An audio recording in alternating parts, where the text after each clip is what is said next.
Central banks around the world have injected money into the economy at a record pace to try to fight a global recession triggered by the coronavirus pandemic. Just getting word from the Federal Reserve. Bombshell announcement from the Federal Reserve. It is an absolutely historic week, both in terms of the speed of Fed purchases and, of course, the magnitude. Since mid-March, the Federal Reserve's balance sheet has ballooned from $4 trillion to around $7 trillion, equal to about one-third of the value of the entire American economy. A new Cnbc survey showing that market participants expecting trillions more in stimulus from both the central bank and Congress. At the same time, governments have enacted record amounts of fiscal stimulus to boost economies stalled by the pandemic.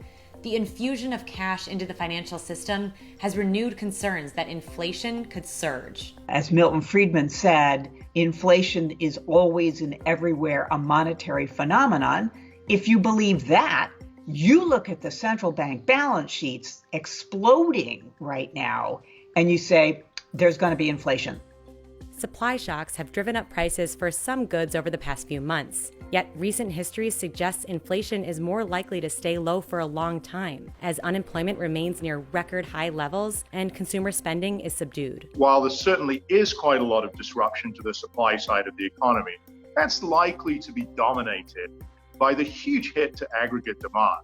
So how will trillions of dollars of economic stimulus affect the outlook for inflation?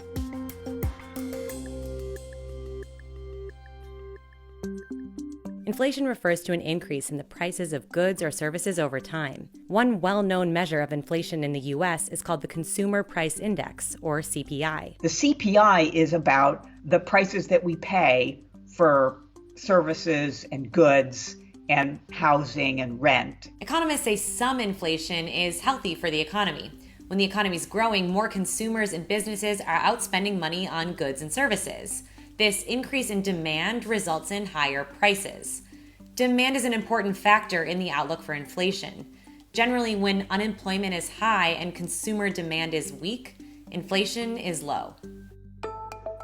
Another factor that affects inflation is commodity prices. If oil prices rise because there's a cut in production, gas prices might increase too.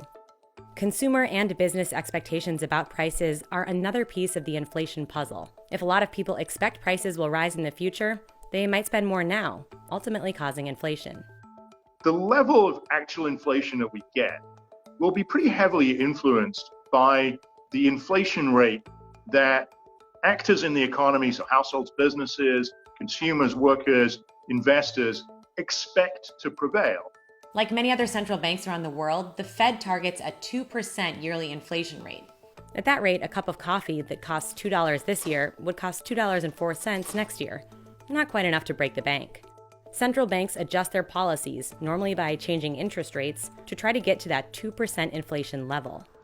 You definitely want to keep enough inflation so you can still have enough space to raise and lower Fed funds over the business cycle. Too much inflation isn't a good thing either. As inflation rises, the money that you hold today becomes less valuable tomorrow. At a 15% inflation rate, for example, your $2 cup of coffee today costs $2.30 next year. Think of how that would affect a bigger purchase like a car. A $10,000 purchase today would cost $11,500 next year. When the inflation rate is very high, it's very difficult to make any calculation about saving. Inflation concerns for now are to the downside. The risks are to the downside, not to the upside. We see prices moving down. That's because in a lot of parts of the economy, people are cutting prices. Lockdowns have already depressed prices in the U.S. as consumers stay home and remain cautious about spending money in an uncertain economy. The second biggest drop in headline inflation since 1947. Energy commodities down 20% with a 20% decline in gasoline. Fuel oil down 15%. There have been pockets of inflation in some areas like groceries, as more people cook at home.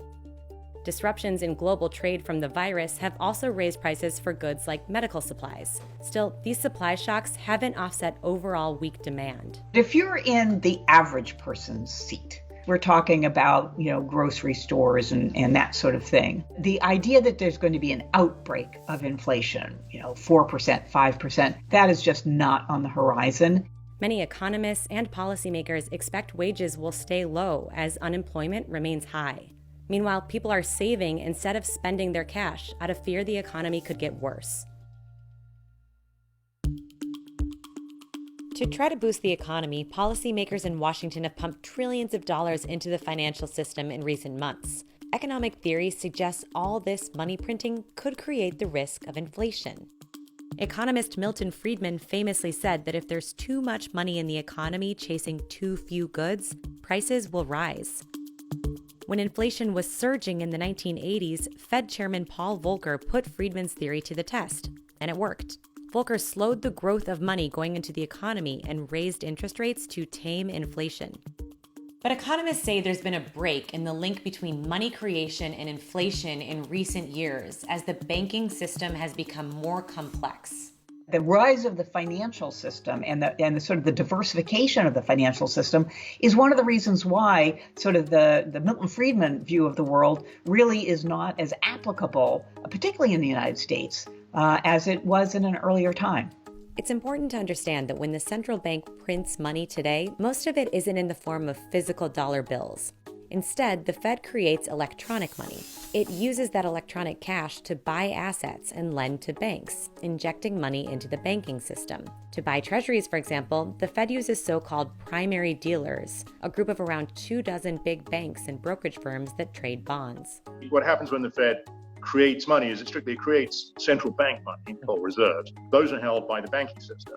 Now the banks decide, what they're willing to lend out into the economy. That means that even if the Fed is pumping a lot of money into banks like it is today, the money won't reach the hands of consumers until banks lend it out. It is true that money has been handed out directly to citizens as part of the federal government's coronavirus response, like the $1,200 stimulus checks. This cash infusion still might not result in inflation.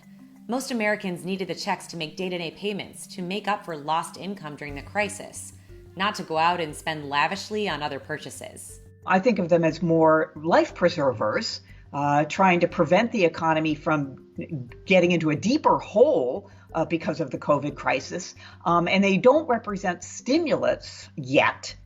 Recent history suggests that all the fiscal and monetary stimulus during the pandemic is unlikely to increase prices for consumers. When the Fed bought trillions of dollars of assets after the 2008 financial crisis, inflation never surged. After the Great Recession, there was a conviction that all the fiscal and monetary stimuli were going to result in huge inflation. As a matter of fact, a number of investors, including some very famous hedge funds, went to gold. Well, what happened? Big deficits, but inflation has come down. The experience of the last decade is that central bank balance sheet expansion certainly need not generate a period of excess inflation. And in fact, even with a big balance sheet, it might still be hard to get the inflation that you want. There are limits to what history can teach us when it comes to understanding the economic situation right now.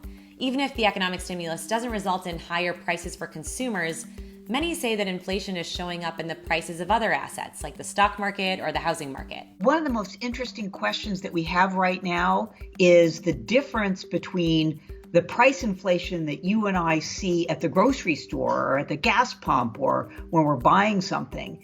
That's one measure of inflation.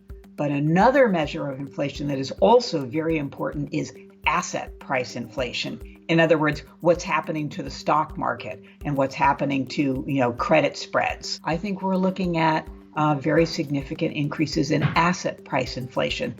Inflation expectations are another risk. If people start thinking, the money supply is increasing, inflation is going to be high, when expected inflation becomes high, then you start asking for increases in wages and prices, and these expectations become what we call self-fulfilling. In the long term, factors like globalization, technology, and aging populations all play a role in consumer prices. A weaker U.S. dollar or backlash against global supply chains, which have been disrupted during the pandemic, could create inflation risks. If you were to seal the borders and literally cut off any imports and then embark on this huge monetary and fiscal stimuli, they could create inflation. There's one more big risk to inflation, and it comes with 9 zeros attached: record high public debt. Trillions of dollars in economic stimulus during the pandemic have increased government debt at a rapid pace. In recent years, some economists have argued in favor of deficit spending to fund public investment. though many debate what effect this could have on inflation. Because government debts are set in fixed dollar amounts, higher inflation makes it easier to pay off those debts. Some worry that politicians might put pressure on central banks to chase higher inflation to help finance the growing national debt. We need not worry too much about the size of the Fed's balance sheet. What we need to be focused on is whether the Fed will, at the appropriate moment, have both the judgment and the institutional independence to raise interest rates, even if that might conflict with some other interests, for instance, the interest of the government of the day.